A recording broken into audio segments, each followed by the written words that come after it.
예, 개인회생을 해도 빚을 많이 갚아야 되는 경우들이 있어요. 광고 같은 것들을 보고 80%, 90% 탕감이 되는 줄 알고 찾아오셨는데 막상 상담을 해보니 본인은 상당 부분 빚을 갚아야 하는 경우들이 있단 말이죠.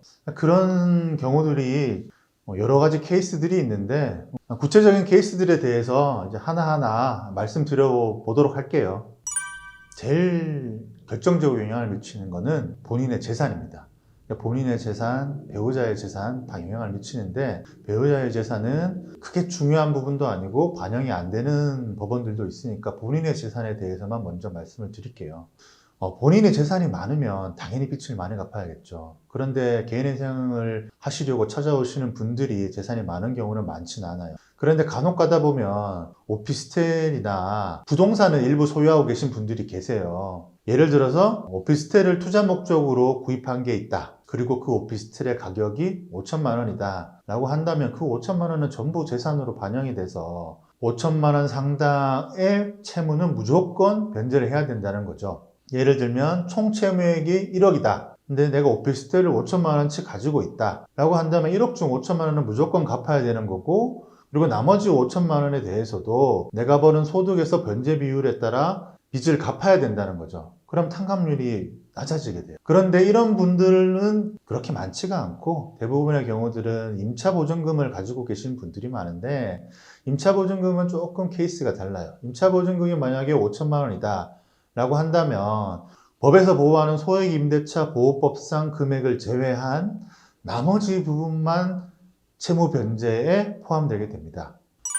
다른 경우로는 최근 1년 안에 빚이 많이 늘어나신 분들은 탕감률이 떨어져요. 그리고 아주 가까운 근시일 내에 채무를 많이 발생시킨 분들은 개인회생이 기각되는 경우들도 있어요. 안타깝지만 법원에서 판단을 할 때는 최근에 채무를 많이 발생시킨 사람은 고의적으로 채무를 많이 발생시키고 갚지 않기 위해서 개인회생을 신청한다 라고 생각하는 경우들이 많거든요. 그래서 1년 내에 채무가 많으면 그 채무들은 상당 부분 재산으로 인정이 돼서 청산가치에 반영이 되고 채무 변제에 사용이 돼야 된다는 뜻이에요. 그리고 최근 3개월, 2, 3개월 내에 채무를 일으키신 분들이 이자를 한 번도 내지 않은 경우에는 형사고소를 당하는 경우들도 있어요. 그러니까 이런 분들은 어느 정도 시간이 지난 다음에 개인회생을 신청을 다시 해보자 라고 저희가 권유드리기도 합니다. 형사처벌이라는 게 사기죄로 고소를 당한다는 건데요. 예를 들면 은행에서 1,000만 원을 빌렸어요. 1,000만 원을 빌렸는데 그 다음 달부터 이자를 한 푼도 안 내요. 그러면 은행 입장에서는 이 사람은 이자를 낼 생각도 없이 마치 1,000만 원을 갚을 것처럼 나를 속여서 빌려갔다 라고 생각을 해서 형사고소를 할 수 있다는 거죠. 근데 실제로 은행 같은 곳에서 형사고소하는 경우는 많지는 않아요. 하지만 물품 구입이라든지 사채라든지 이런 것들을 사용했을 때는 실제로 형사고소가 들어오는 경우들도 있어서 최근 2, 3개월 내의 채무에 대해서는 개인회생을 조금 미뤄두었다가 이자를 어느 정도 납부하신 다음에 진행하시는 게 좋습니다.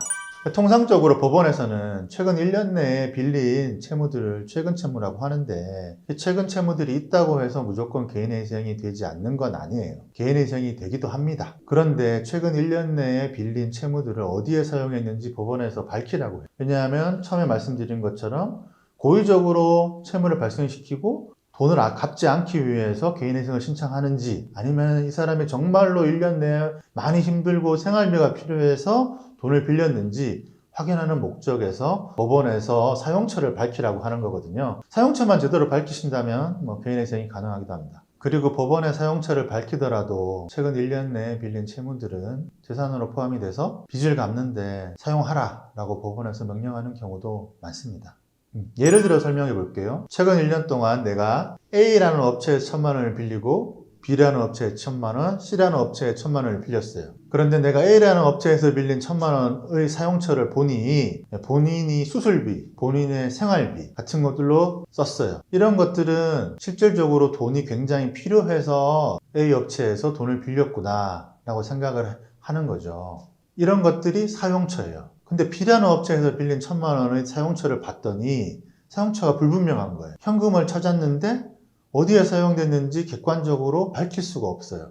그럼 법원의 입장에서는 얘가 B 업체에 1,000만 원을 빌려가지고 어딘가에 숨겨놨고 있구나. 숨겨놓은 다음에 이 1,000만 원을 갚지 않기 위해서 개인회생을 신청한다 라고 생각을 하는 거죠. 그럼 2,000만 원은 재산으로 인정이 되고 갚아야 돼요. 그리고 만약에 C라는 업체에서 빌린 1,000만 원의 사용처를 봤더니 코인을 사는데 사용이 됐어요. 그럼 코인을 사는데 사용이 된 건 꼭 필요해서 빌린 돈이 아니잖아요. 그러면 사용처가 정당하지 못하다는 거죠. 그럼 이 C 업체에서 빌린 1,000만 원도 법원에서는 갚으라 라고 한다는 거죠.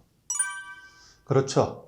보통 개인회생을 신청하시는 분들이 뭐 건강보험이라든지 국민연금 같은 것도 못 내고 계신 분들이 많이 있어요. 안타깝지만. 그런데 국가는 세금을 전부 다 받아갑니다. 어떤 방법을 쓰든 세금은 다 내야 돼요. 그러면 세금이 연체되어 있으면 개인회생이 안 된다? 네, 뭐 그건 아니에요. 세금이 연체되어 있어도 개인회생을 할 수는 있어요.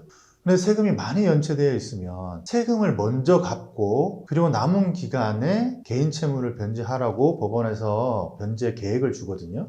근데 그렇게 하다 보면 탕감률이 많이 떨어지게 돼요. 왜냐하면은 자신이 버는 돈에는 한계가 있는데 그 중에 세금을 상당 부분 내고 나머지 부분은 빚을 갚아야 되니 탕감률이 떨어지는 거죠. 그래서 저희가 의뢰인분들한테 말씀을 드릴 때 세금을 먼저 정리하고 오시라 라고 말씀드리는 경우들도 있고요. 세금을 정리하는 게 힘들다면은 개인회생 말고 뭐 워크아웃이라든지 뭐 다른 방법들을 저희가 추천해 드리는 경우들도 있어요. 어쨌든 세금은 내야 된다. 이건 방법이 없습니다.